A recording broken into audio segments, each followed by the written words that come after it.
Hey, welcome to Closing Time Podcast. I'm David Mansour. I'm a mortgage loan officer in Peachtree City, Georgia, covering all 50 states. If you need a loan, I can help. But here we are talking with a young lady, a student, Miss Mattie Terek, and we're going to talk about, what are we talking about?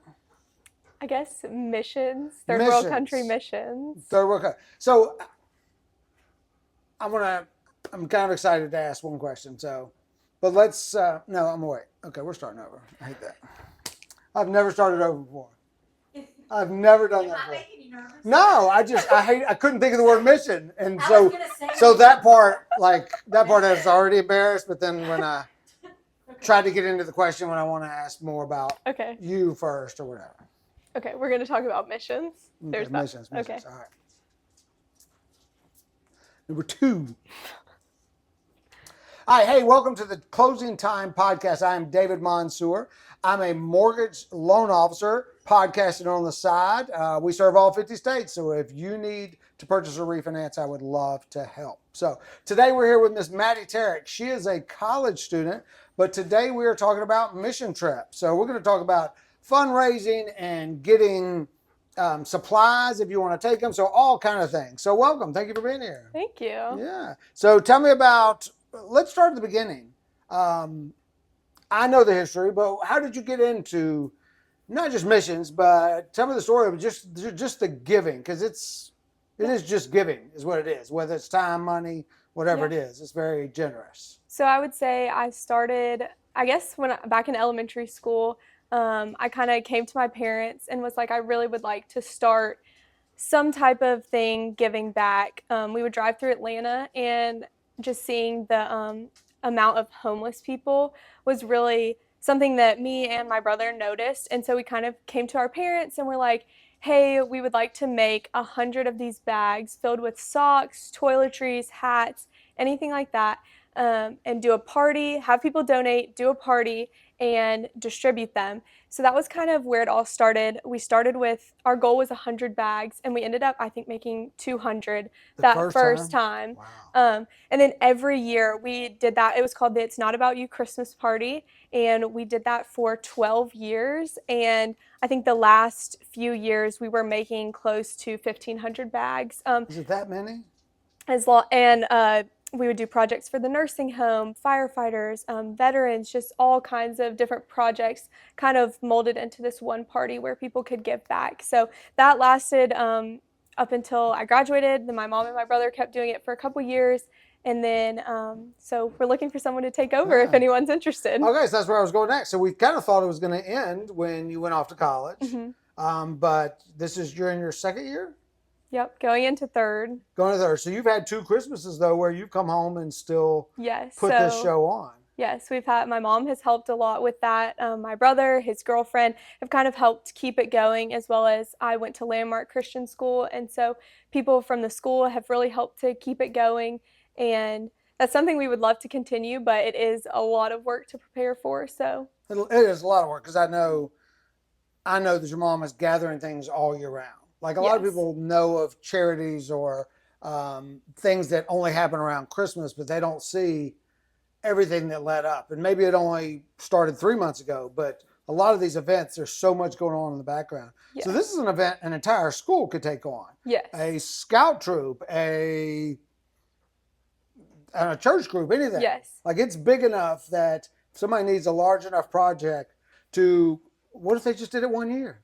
Could it rotate? Yeah, I think that would be an awesome thing to rotate, because it's a cool thing to bring the community together to actually do the filling of the bags and the writing of the notes.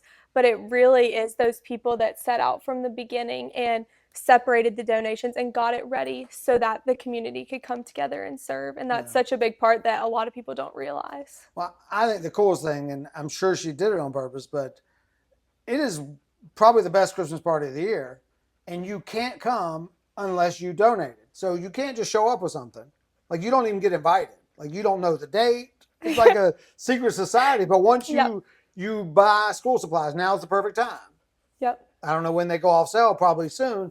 But if you go and they're still at Walmart, clear them out. For sure. If you buy the pens, the paper, everything. And then y'all still do the notes. Y'all do things for nursing homes, and financial donations as well, because I know Yes. y'all do cereal bags and all kind of stuff. So there's lots of things that people can do and to get invited to this party. We don't know Yes. where it's going to be, but It definitely will be around because Christmas. I've already bought my 25 packs of paper. So David's in. He's in, invited. I am invited. And really, the peer pressure, like sometimes I put it off and I'm like, nah, I got to go ahead and get He's it. got to go. Go ahead and go ahead and get it. I mean, it's like $11 worth of paper for an invite to the coolest party, and the Yes. food is incredible because everybody brings food. Everyone brings food. It's awesome because you get to, it's called It's Not About You. So you literally come and you've donated. So you get your invite, you're there, you're packing stuff, and you leave with nothing. So it's so different than like a normal Christmas party around the time of the year where you're leaving with presents and all the things. But you literally leave with nothing unless you want to take homeless bags and distribute them, which we love for people to do that. But it's such an awesome opportunity. Yeah. Well, and the other cool thing about the party is your mom has typically been the dictator, and you're working. Like, you are assembling bags, writing notes to soldiers, making things for, can we call it the old folks home? Is that still? Yeah, nursing home. Nursing home. Anyway. And so you need somebody in charge, because I tend to get very social at party with lots of food. There's no alcohol, and it's still fun. I still called it the best party of the year, and there's no alcohol. Look at that. Crazy. It's incredible. So, all right. So we started with that, and then how did missions get involved? Like, when was your first trip, and what made you decide to go? Yeah, so my senior year, growing up at Landmark, I had always heard about mission trips. It was something I really wanted to get involved in, but of course, the start of my high school journey was COVID. So all missions was shut down. So they did not take any trips the first 3 years of my high school. My senior year, the first trip that opened was spring break Honduras. And so my parents had actually told me that they would take me anywhere for my senior trip. The four of us, we could go anywhere. So I come home and I'm like, hey, I found out where we're going. And I told them, I was like, we're going to Honduras. And my dad was like, oh, awesome. We're going to Roatan. Like, we're going to go to the beach. Going fishing. That's so awesome. And I was like, no, actually, we're going on a mission trip with the school. So this was your senior year? That was my senior year. That was your first time? Mm-hmm. Wow. So that's really how it started. And then we got there, we fell in love the first time, and we did not have a second trip planned. We literally landed back in Atlanta and started planning the next trip for 9 weeks later. Now, was the second one through Landmark? So all of it is through Frontline Missions, which is a nonprofit based out of Fairburn, and they service 7 or 8 different countries. And so it was through them, but Landmark has always partnered with them. So then the second trip in the summer was with some people from Landmark, but it was a Frontline trip, and people from all over are welcome to come on these trips. So you don't have to go to Landmark, or I know Trinity do does something very similar. So I'm gonna jump in with my question, just because this was something that I guess I didn't know, because I've done a couple mission trips. I know ours with Southside are totally different than yours. But like, my impression of mission trips was always, we're going there with a Bible in our hands, and we're going to be telling people, it's like, have you heard of Jesus? You know Jesus? And I just was never comfortable with that. I'm like, I'm not who I need to be in my walk to be telling other people about Jesus. Is how I felt. Yeah. And then we go, and all we did was just serve people. Like, literally, it wasn't like a soup kitchen. We were busting our butts. Yeah. And then I come to find out what y'all do, and it's a little more intense. Yeah, it's definitely intense. And I would say it's not what generally people think, where you're just sitting there reading scripture to someone, but it's really showing through your actions. And yes, I'm doing it from a posture of, this is what I've read in scripture and this is why I'm doing it.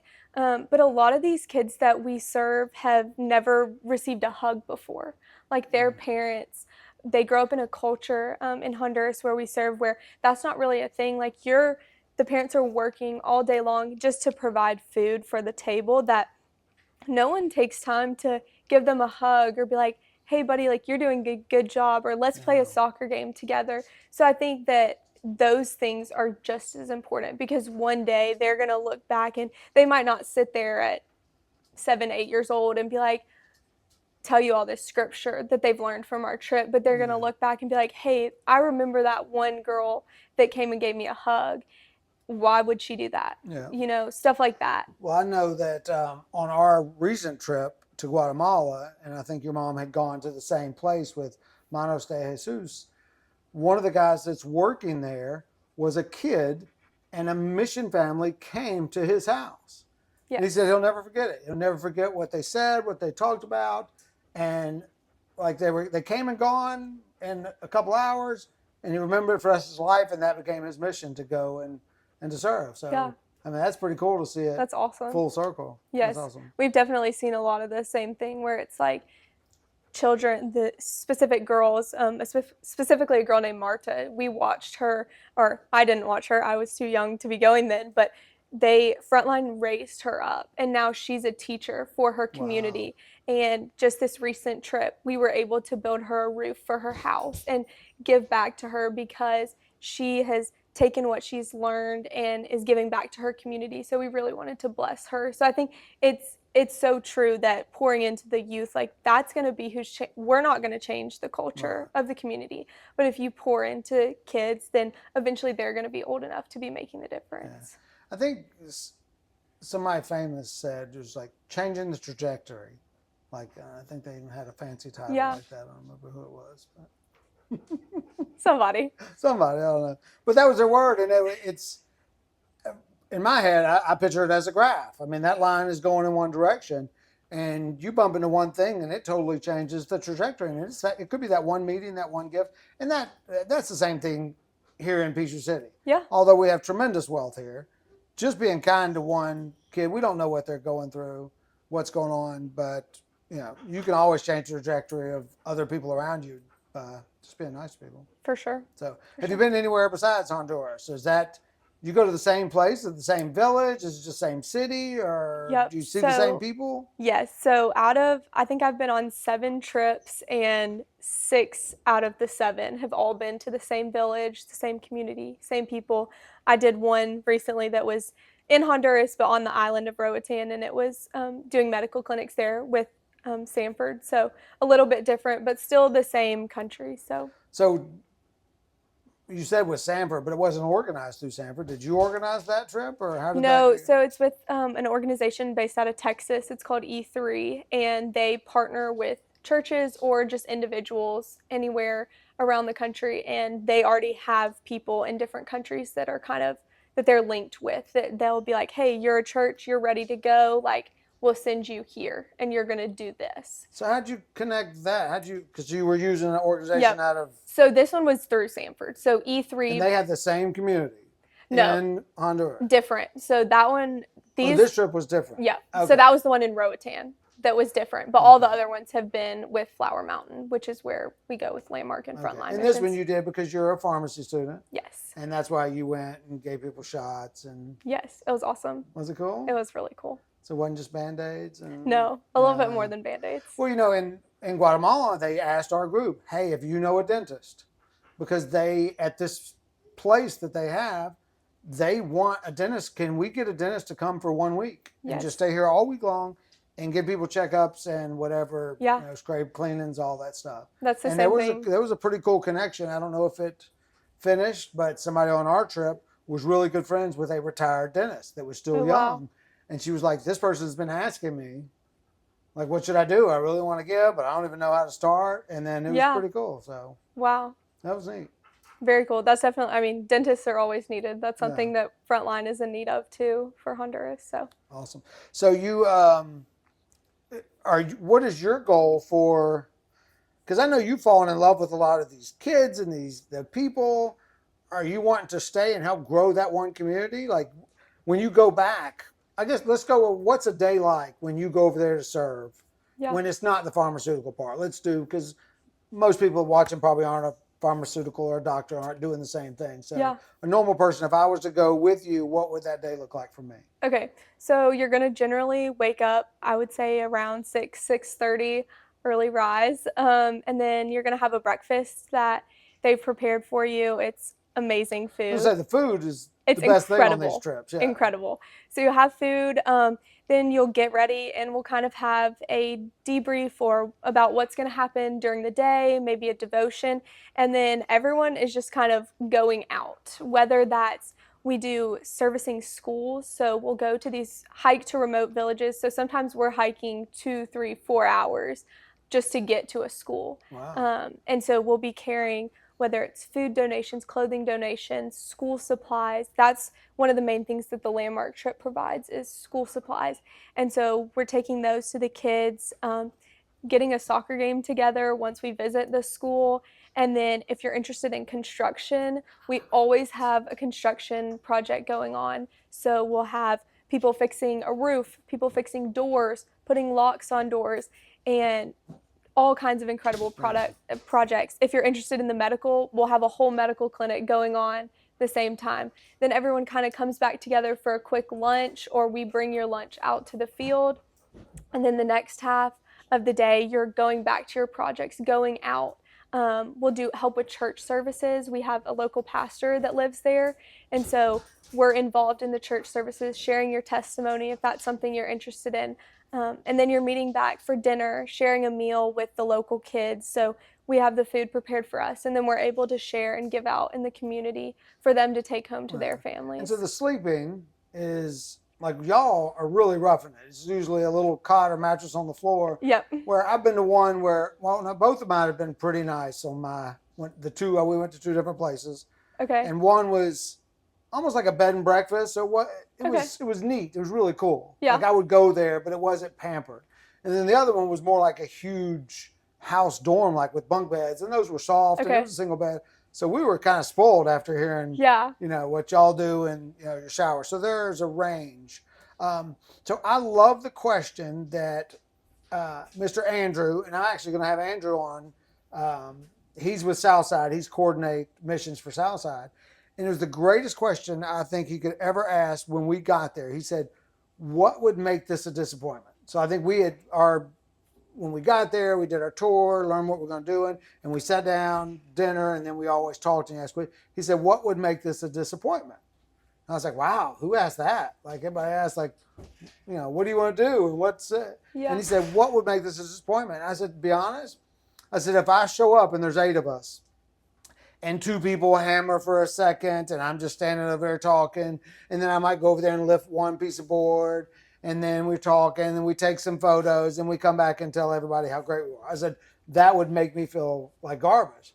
And he was like, don't you worry. He said, don't you worry. And so the first trip, we worked harder than I probably ever worked before. Yeah.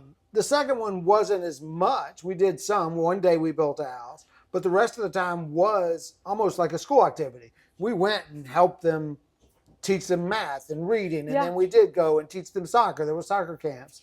And so we were busy and functional the entire time. Yeah. So just to give people the spectrum, I guess, because for me, that I don't know that I'm called for mission. I wasn't going there to tell people about God. But I do love that, hey, they're going to see this person here serving me. And they did say that so often is how touched they are for an American to come all that way to serve them. Yep. Not to come over there and tell them how to do it better. And they were very adamant about that. Don't come up in here and tell them how to lay bricks better. Yep. Because you don't know their soil, their everything. They have their techniques. You're there to serve them and help. Sure. And they were just like, do not come over here with a servant's attitude. And they said it is the most tremendous blessing for them and for us to see people travel that far and the gratitude on their face. Like we think that we show gratitude sometimes. I mean, they're just extremely grateful just for showing up. Yes. And then when you serve them, and it's pretty awesome. For sure. I totally agree. And a lot of times I was kind of bouncing off what you said about how you might not feel like missions is for you. I think that there's a role for everybody. Whether you're the person that wants to go and serve, which even if you feel like you're not called to actually be the one going, I would encourage you to try it, because I know I came back the first time tremendously changed. Like I thought I was going to give and I received so much. And so I think that's a good thing to try. But also if you're like, hey, I know that going is not for me, maybe see how you can step into a role of serving someone who is going. Yes. So maybe that's financially or prayer or maybe gathering donations. I know for this trip that I just took, we just from the Peachtree City area, I gathered 650 pounds of clothing to take just from a simple Facebook. Hey, this is where I'm going. This is what I'm doing. You got a guitar that was on sale. Yes. That was really cool because I actually went with your mom to pick it up and he had it for sale. She told him what it was for and he said, take it. It's like, incredible. That's awesome. Yes. So I think there's so many ways to get plugged into it. Or maybe finding a nonprofit that goes on mission. So you're not like helping one person, but you're helping a group, a team. Maybe you help the person that is the person that's in country that's helping the teams come in. You know, there's so many different ways to help. Right. And even I think of Sonia, who was just outstanding on our Guatemala trip. She wasn't swinging hammers. But when we were there, she got down on her knees because we're building a house for a family with 3 kids and it's grandpa, great grandpa. And she's sitting there playing with these kids who were dropped. I was just standing there, I was like, what are they doing here? And she's sitting there playing with them and just engaging with them. So the parents connected with us through the build and then the kids connected just because she got down. Yes. She was fluent in Spanish. So it was much easier for her. But it was just, that was really cool to have her there and kind of play with the kids and just bounce a ball. I mean, it's almost like a movie because you're just shocked that bouncing a ball made them so happy. Just for sure. To have people to play with and, that was awesome. So what I want to get into is kind of talking about the process of any fundraising. I know a lot of us posted on Facebook. We get straight fundraising. Or anything special that y'all did that was really cool that worked? Either for a group or for an individual to raise their portion of the money? Yeah, so Frontline is a smaller organization, so they don't necessarily have someone that's writing for those big grants. So a lot of it is like individual based, or if you see a need and you want to help fulfill it. And so I kind of took it as my personal mission this past trip, writing companies and being able to get those in-kind donations because there's so many companies willing to give, which is so crazy to me. And they will literally send you hundreds of their product just if they know what it's going towards. And so that's kind of something I leaned into. We found a lot of people in the community who really wanted to help finance kids to go on the trips, maybe because they had a student that graduated and went on a trip and they were like, that changed my child.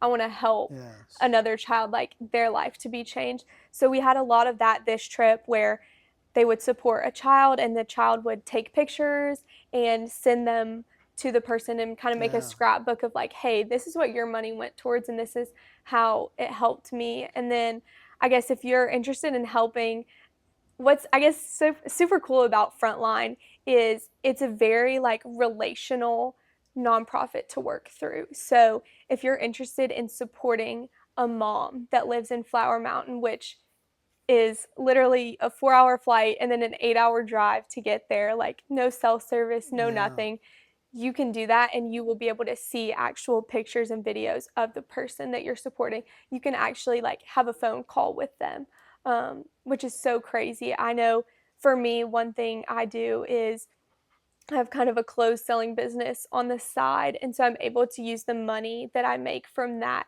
And I pay for one of my dear friends, Denia, who's over there. She really wants to be a dental hygienist. And she walked 2 hours one way to get to school every day. 5 days a week, she's walking 2 hours in the mud, 2 hours back, rain, shine, whatever. And so I pay $500 per year, just once per year, for her to live in another mud hut that is 2 minutes from the school. So she stays there. And you're doing this as a college student, raising money, selling clothes, and giving that to another kid to not have to walk so far. Which I think it's such a privilege to, I mean, I live on a college campus. I walk 2 minutes to my class, 2 minutes to get food.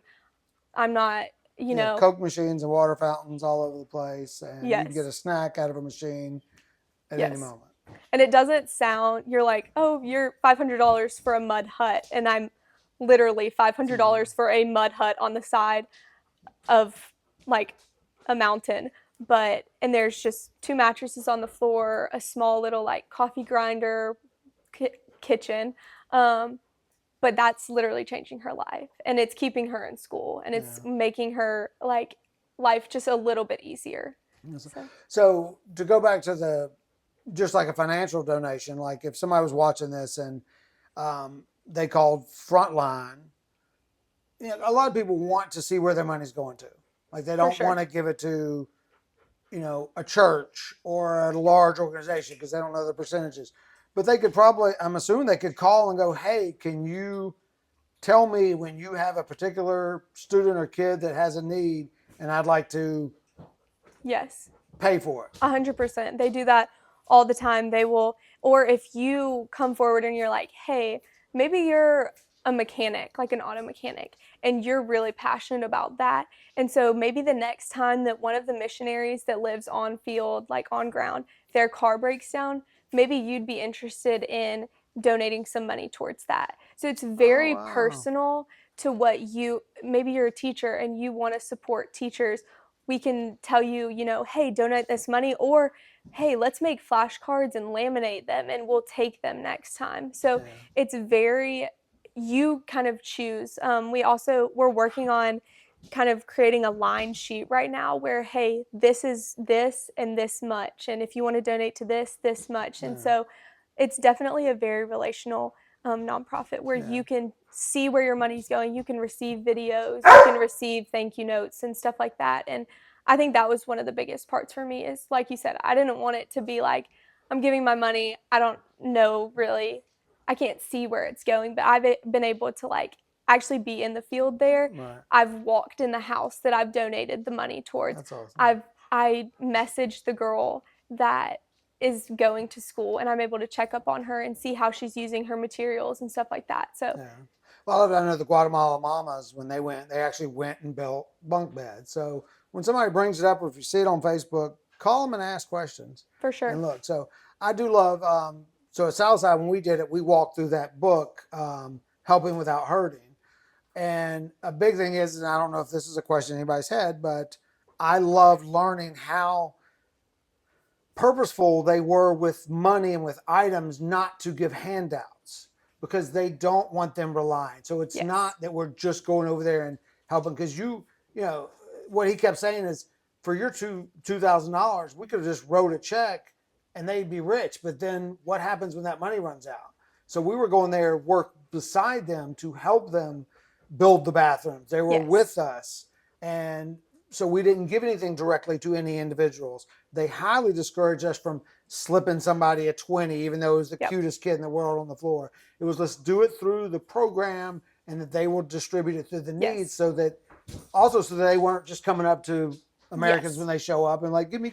So, and I love that because I never felt that way there. One time did I feel like anybody was being nice or coming up to me asking for money. So no, it's definitely the same way. And I think Frontline's been going for 20 years to the same place. And so they've built that relationship with the people, and it's kind of the same way. They know that we're working alongside of them. We're not trying to come in and change the culture or change how the Tualapan are living. We're just trying to, bridge that gap and be a brother and sister in Christ. And so another thing with the donations, like I said, we do clothing, school supplies. Everything is personalized to the person that we're giving it to. So we have kids, students write scripture verses, encouraging notes. And so every single item that is given out, no matter what it is, no matter how big, small, we might be building someone an entire house, or we might be giving them an audio Bible, anything, it always has a personalized scripture note or letter to let them know that, we are giving you this, but we're not just here giving you this to give it to you. Like, we come to share the good news of Jesus. Yeah, we're called to serve. I mean, that's what the Bible talks about. Okay, so we've tried to get there a couple times, and we keep talking about all the great stuff. Well, let's talk about the letters and the company. So before we get to the how, tell me some success stories of who you've written to, maybe how you found the people that said, hey, will you donate? I think you got like a drink powder. What was that? So we reached out to Element, which is hydration packets, which is so needed probably anywhere, but especially where we go, because a lot of times they are working long hours in the sun. They're traveling back and forth. I mean, Water's not really clean or no, available. water's not clean. We'll have medical clinics, and people will walk 5 hours one way just to see a doctor. And so we wrote to Element. They gave us 700 hydration packets. Wow. So we were able to give those out. Legion is a protein bar brand, and they donated 900 protein bars for us to give out. So that was awesome.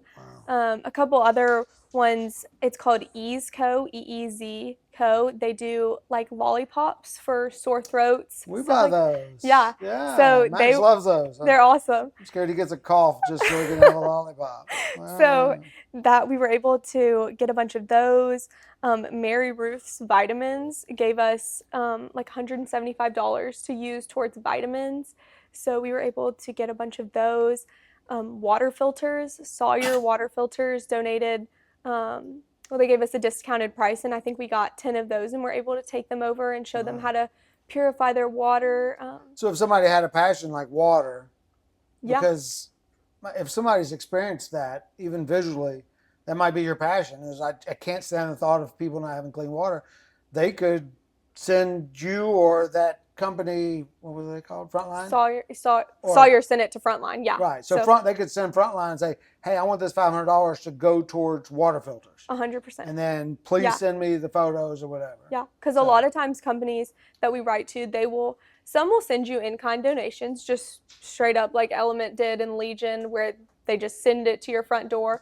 Others will, give you a gift card. And then some will give you discount codes. And so, that's helpful, and we're very thankful, but we also have to have the money to even use those discount codes. So how do you find the right person? Because I'm sure they've got to have layers and walls to protect themselves from getting everybody in the world, every charity in the world trying to get free stuff from them. So I'm going to be honest. Is there word? Is it the way you write the letter? Is it what's most important? The person you reach, the letter, I think it's very important, the letter, to make it clear what you're doing, why you're doing it, how you're doing it. They want to see consistency and follow through. I think is such an important thing. Is even people that have donated clothes in Peachtree City, like we took all of the donations, I took pictures. It might not be a personalized picture of, hey, like you gave this pair of shorts, this is your picture, but I've reached out to all of those people and been able to give them a picture of like, hey, this is us giving out the clothes. And so I think that, again, builds that connection of like, it's a relational thing, so they can see where their money is going. So I think the letter is really important to see, what you've done in the past, what you're using it for. And then I think finding a company that connects and aligns with what you're trying to do, So a lot of companies have sub organizations that they run that you might not know about. You just got to go to their corporate page and do some research. For sure. Find out what or where they're from, where they're founded in. They could be a Honduras company. For sure. So if you're going somewhere, maybe look into that. Yeah, I think a lot of, literally this trip, what I would do is I would be like, hydration packet donations or hydration packet companies, and I would go through company, and I would send the letter to every company, and I might get one response like I did from Element out of the 10 or 20 that I email for hydration packets. Right. But that those 700. It's just an email too. You're not even licking stamps or nothing. Mm-mm. Just an email on the computer, and nobody licks stamps anymore. Not really. But Are they still licking toads? Is that a thing? It's got to be in Honduras. What? Don't they lick toads? It's like medicinal, I think. I don't think so. Oh, no. I don't think so. We just send emails here. Emails. Just That's emails. it. Or a phone call. Okay. All right. So was your idea the hydration packets then? You were just like, that would be something they really could use. I noticed. And that's what made you search for that? Yeah. On the trips before, I had noticed that was something that we had and we ran out of so quickly. And we also work with, there's this local clinic, a doctor who gets paid very little, has very little resources. And it was something that he personally asked for to give out. And so being able to help supply him with them. That's great. Yeah, to actually have it at the doctor's office. Like, yeah. I relate everything back to scout camp. Like when you go to the nursing stage, they say 75% of the people that come in, it's hydration. Yeah. Because the kids are running around, they're playing, they're just not used to all day being outside. For sure. Well, you're in a country where they're all day outside. For sure. And so those kids are, that was a big part of it. So they had hydration packs in there. Yeah. They had water bottles. And, I think once the kids found out you got a free water bottle if you went there, then it kind of, yeah. They'd lose theirs because we make sure we don't leave without making sure they have one. They'd lose it. And then they go, I think I'm dehydrated. And they go in there and get a free one. Yeah. Yeah. Little do they know that all the water bottles that are lost are washed and cleaned and sent to the infirmary and redistributed. So they're really just getting the same water bottle every time. time? They're just getting some other kid's water bottle. I think they shipped at one camp, though, so that they wouldn't recognize it. It wouldn't be there. So consider it a donation, parents, if you've sent a water bottle to camp and not come home with it. So I know they have a lost and found. I don't know why I think it's funny, but they have a lost and found, and they asked me to stop and see if any of our, because we have troop sweatshirts, see if it's in there. And I go in there, and my son's very expensive, very nice water bottle is in there. And like the one person that I would have thought would not have done that because he's one of the older scouts. And I was like, hey, where's your water bottle? He was like, I don't know. I lost it like Tuesday. I'm like, it's Saturday. What have you been drinking the whole time? So anyway, that's funny. So I'm trying to think if there's anything else with the donations and the writing the email. So that's pretty cool. How do you find who to send the email to? Is there a department? Do you look for, it wouldn't be HR or what would it be? It kind of just depends. Some will have like a specific charity email or contact, or I'm not going to lie, a lot of times it's a lot of digging. So digging, or do you send it like, you might send it to 10 emails of the same company? I wouldn't say that, but more just like going through their website, like combing through people, checking LinkedIn, like what's your position, trying to find the most effective person to send it to. Some of them have like Google Forms that you fill out, which is really nice. It's super convenient. So if you have a company, you should think about setting one of those up that people can log into and, hey, this is what I'm in need of, and so kind of fill it out. I'm going to put another tag here because I'm trying to get sponsored by, you might not have heard, but there's a David energy bar or like a protein bar. And it's called David. I saw it somebody sent it to me. It's on another podcast.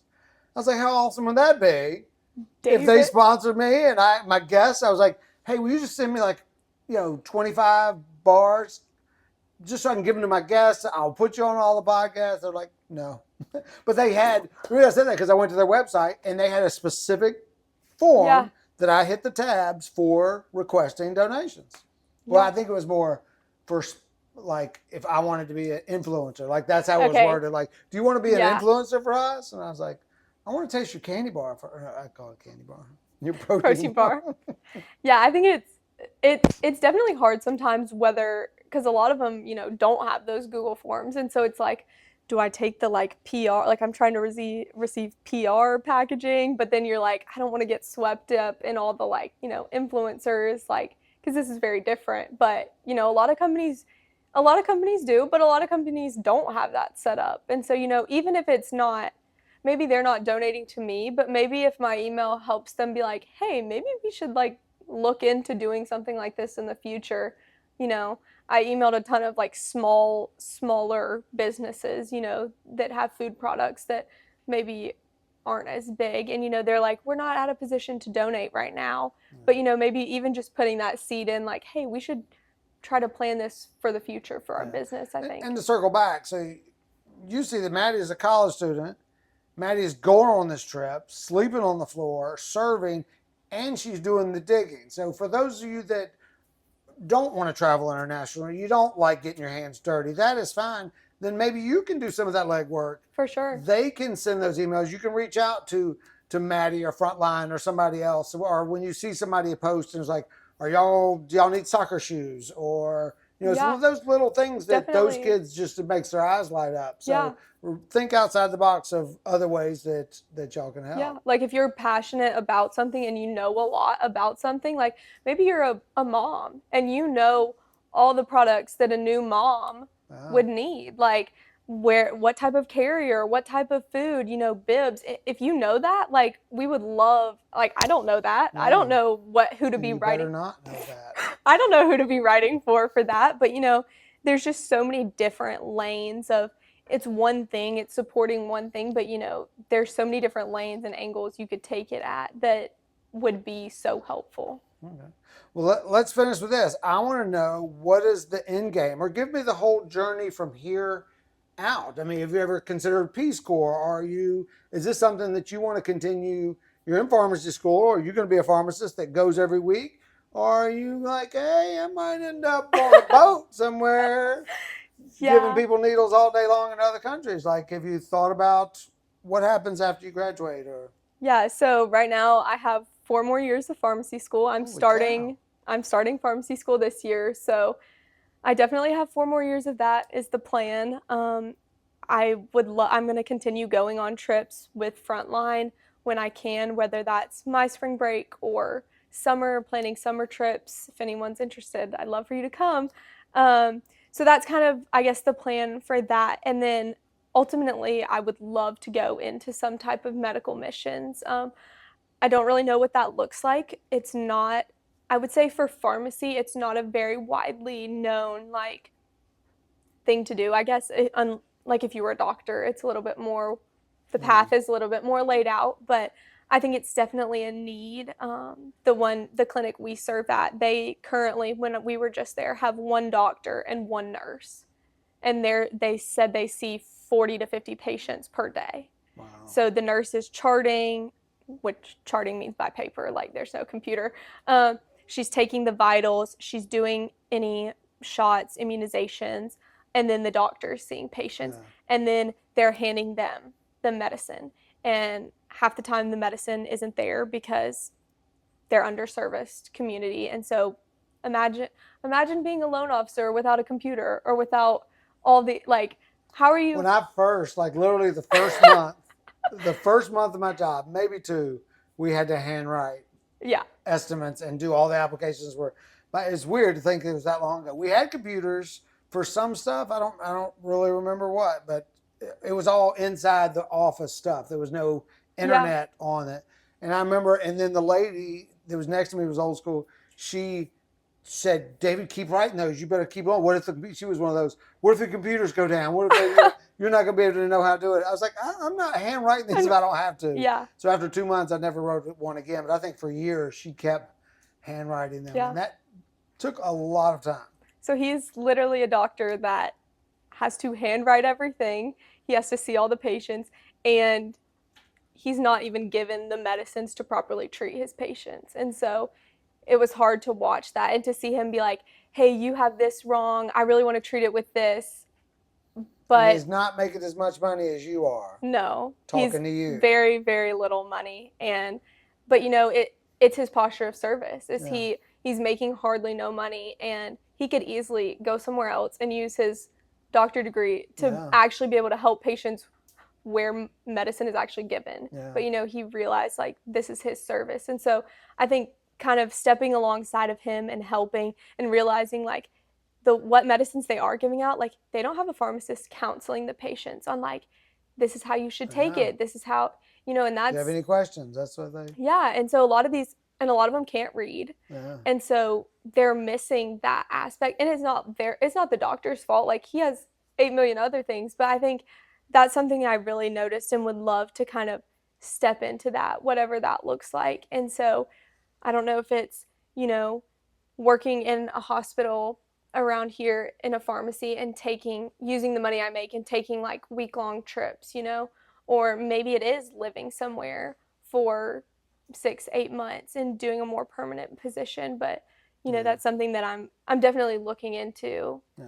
Well, I know that when I was much younger and traveled internationally a good bit, we would meet nurses over the summer, and they would always, I don't know how they'd get unemployment. I felt like they did something, but they might have just quit. Uh-huh. They would quit and take 2 months off, and nurses are in such high demand and always have been, they'd have a new job the second they got back. And so every summer, they did it every single summer while they were in their 20s. They would just travel international. So you could do that. Yeah. work in the spring. So all the doctors out there, dentists, plumbers, construction, consider spending spring break this year with your kids in Yes, another country, for sure. helping. So what about somebody that maybe is not super religious? They don't even go to church. Are they welcome on your mission trip? Or I'm sure there are more secular mission trips. Obviously, that's probably what the Peace Corps is more about. Yeah. I would hope the answer would be yes, but Of course, yeah. We would love for you to, no matter how strong you are in your faith, or maybe if you don't even have a faith, like we would love to come alongside with you and serve and just show you, because even if that's not something that you necessarily believe in, like people still need help. Yeah. People are still hurting, and you can still offer them love and grace and kindness and all of those things, regardless of your religious stance. Right. So the key is a servant's heart and to be humility. Yeah. Those are things, because you're going to go and it's not going to be what you're used to, and you might not get the shower that you used to or have the shampoo. Cold showers. You might not get ketchup with your hamburger or your fries or salt or whatever. And I never had a problem with food on the 2 trips I've been. Not one meal was ever lacking. No, so neither. That was awesome. So thank you for what you do. I'm sure you have no idea how incredible it is and what type of person it takes to do what you do consistently. I don't know how it becomes a passion of a person, but it's yours, and I'm glad, because you're helping a lot of people, and you might not ever know. I think you will, because you kind of seem to be in contact with those people. So I can't wait till they do something amazing there and open the first hospital. Yes, I'm so excited. Oh, Grandma, that'd be awesome. Yeah. Thank you. I'm very excited. So your clothing thing, you resell clothes? I do. On Instagram? I do. I have an Instagram, eBay, Poshmark, Mercari. I sell on all of those. So I thrift clothes and resell them for profit that goes towards whatever Frontline needs, to pay for. You keep a little bit of it. Yes. Right. I keep a little bit. I don't want to make sense. It's not all charity. Not 100%. But that is your source of income. Yes. That you use to give a portion. Yes. And when they reach out to me and say, hey, this person needs this, I try to use as much as I can to help fulfill those goals. Or, I also have people that donate, if you don't want to just donate clothes to go to Honduras, maybe it's a nice puffer that they're never going to use. Yeah. Instead I will sell that and the money will go towards. I wish it was colder there, because the number of jackets that I have. I know. We need to find somewhere cold that needs vision, because I have, I've seen a comedian joke about, just like when we were a kid, you had one jacket for every occasion. It was your jacket. Yeah. And now jackets are a part of your wardrobe. Like I have a jacket for every outfit. It's ridiculous. Yeah. So, why would Max be calling? You want to answer it on the podcast? Hello? Hope it doesn't stop the film. Hey, I'm doing a podcast with Mattie. Hey, Max. What's wrong? So I missed my stop, but this is like the 3rd day in a row, so I didn't want to say anything. But I'm close by. I was just gonna walk. I'm right next to the girl's house. Okay. Yeah. Do you want Leslie to come get you? Sure. Can you meet me at the church? Yeah, the big church up on the hill. Okay. Yeah, she's on her way. The one right here across the street. Like, it used to be Landmark. Yeah. So, okay, goodbye. I love that. If you've heard any heavy breathing, it wasn't me. We are dog sitting a horribly rude dog. Horribly rude. Oh, no, don't you do it. I'm surprised he hasn't jumped. We had this whole area blocked off. I'll have to take a picture. Just a bad, bad dog. His name is McDonald. He is Gustavo Merck's dog. So if he ruined the podcast for you, feel free to send ugly letters to the attention of Gustavo, and we will have. Oh, I know I wanted to say before Max called, we talk about generosity, and Mattie actually donated. Max went with me to Guatemala, and it was one of the trips organized that kids were allowed to go if the adult was there. And Mattie donated $100 for Max to go. And that was huge, because one, you do it yourself, and you are working selling clothes, and I'm sure as a college kid you have experiences. So that was very impressionable on him to see a young person, because a lot of people think that they rely on a certain age or a certain group that they should be doing the donate or they. So that was huge. So we appreciate it. It was recognized. Of course. Sometimes we don't always show the gratitude, but it was definitely there. So. For sure. Missions has changed my life, and I really wanted Max to have that experience too, and to see how it could change his life, because I think sometimes people don't have that opportunity, but I know for me, like, I would not be sitting in this chair the same person I am if I had not gone on those trips. So. Right. That's awesome. Well, thank y'all very much. Again, Closing Time podcast with Mattie Terek. Find her on Instagram and Poshmart. And yes, I'm on Instagram at Mattie_Terek, and you can follow Frontline Missions. It's at Frontline Missions. Yeah. And then I also have a personal missions page that's at Flower Mountain Faith. So. Flower Mountain Faith. So they have one, and then you have like a page on there.